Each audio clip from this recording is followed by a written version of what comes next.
Before we talk about the events of Passion Week, we need to keep in mind the difficulties surrounding this theme. First, it is not possible to accurately determine the year in which the crucifixion of Jesus occurred. In fact, we know that there is a mistake of a few years in our calendar.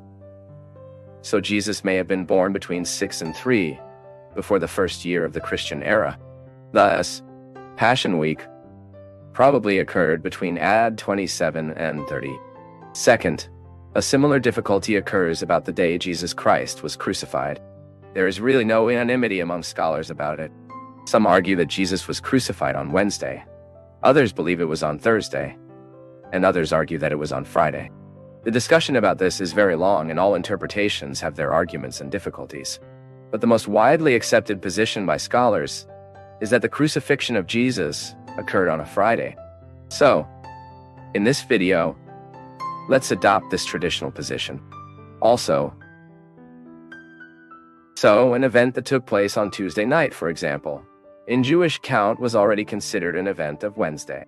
But to facilitate understanding, in this video we will consider the chronology of Passion Week with the current model of counting the time. Then Passion Week began with the Sunday in which Jesus' triumphant entrance occurred in Jerusalem. The Bible says that Jesus entered the city of Jerusalem mounted on a donkey.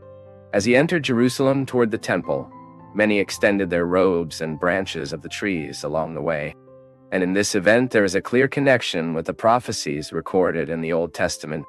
The prophet Zechariah, for example, prophesied exactly about it in talking about a just and humble king who would bring salvation and who would come mounted on a donkey. Moreover, Psalm 26, a messianic psalm, prophetically celebrates the procession of the Messiah, and at the triumphant entrance, the multitude exactly cried this psalm, and after that, Jesus spent the night in Bethany. The next day, Monday, Jesus left Bethany to go to Jerusalem.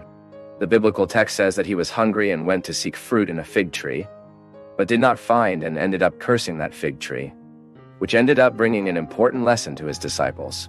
In Jerusalem, Jesus performed the well-known purification of the temple, when he expelled the merchants who made trade in that place. Already late, Jesus left the city of Jerusalem. Most likely, he returned to Bethany. For the next day, they saw the same fig tree that had been cursed earlier, indicating that they went through the same way. On Tuesday of Passion Week, being again in Jerusalem, Jesus went to the temple and began to teach. So, princes of the priests, the scribes and the elders approached him to face him about the last events. They wanted to find some reason to be able to arrest Jesus. And in this context, Jesus Christ told the parables of the two sons, the bad farmers, and the wedding of the son of the king. Also on Tuesday, Jesus pronounced his eschatological sermon. In this sermon, he spoke about the destruction of the Jerusalem temple and the events that would mark the unfolding of history until the day of his second coming. On Wednesday, the plan to kill Jesus gained strength with the meeting of people's leaders to conspire against him. In connection with this, Jesus warned his disciples that he would be delivered to be crucified. That same day, Jesus was anointed in Bethany by a woman who brought him a valuable evidence in a vase of alabaster. Jesus himself related the attitude of that woman as a preparation of her body for burial. And also on Wednesday, Judas Iscariot was fined the priests of the priests in order to settle a deal to deliver Jesus. Already on Thursday, Jesus gave instructions to his disciples about the preparations for Easter. And when they were already participating in the Easter meal, Jesus spoke to his disciples that the traitor was among them. It was also at that time that Jesus instituted the supper of the Lord that should be observed in place of Jewish Passover. That same day, Jesus also washed the disciples' feet, warned that the apostle Peter would deny him, and comforted and prayed in favor of the disciples. Between Thursday night and Friday dawn, there was a sequence of many important events of Passion Week.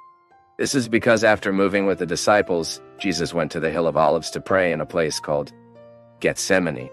But a while later, the traitor disciple approached Jesus and gave him the kiss of betrayal, thus resulting in his arrest.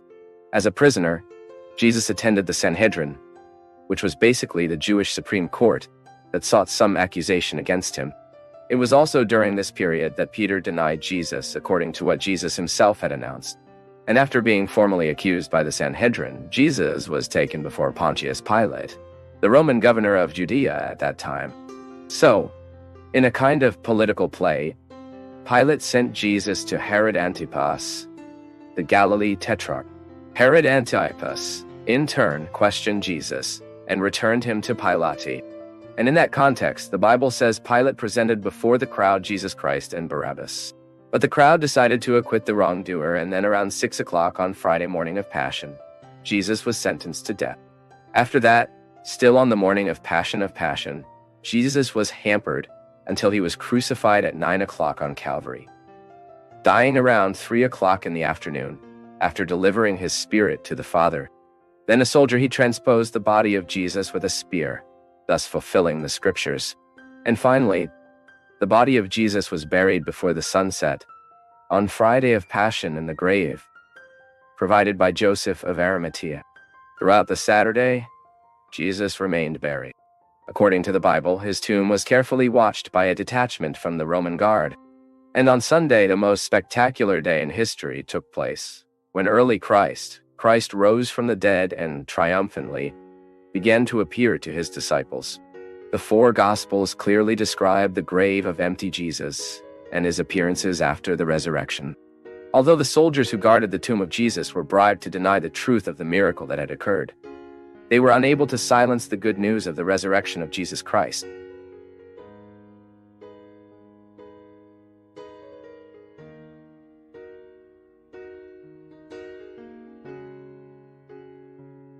As we bid farewell on Path of Faith, we extend our heartfelt gratitude for your presence. Keep the conversation going by commenting below, liking, sharing, and subscribing to our channel for more soul-nourishing messages.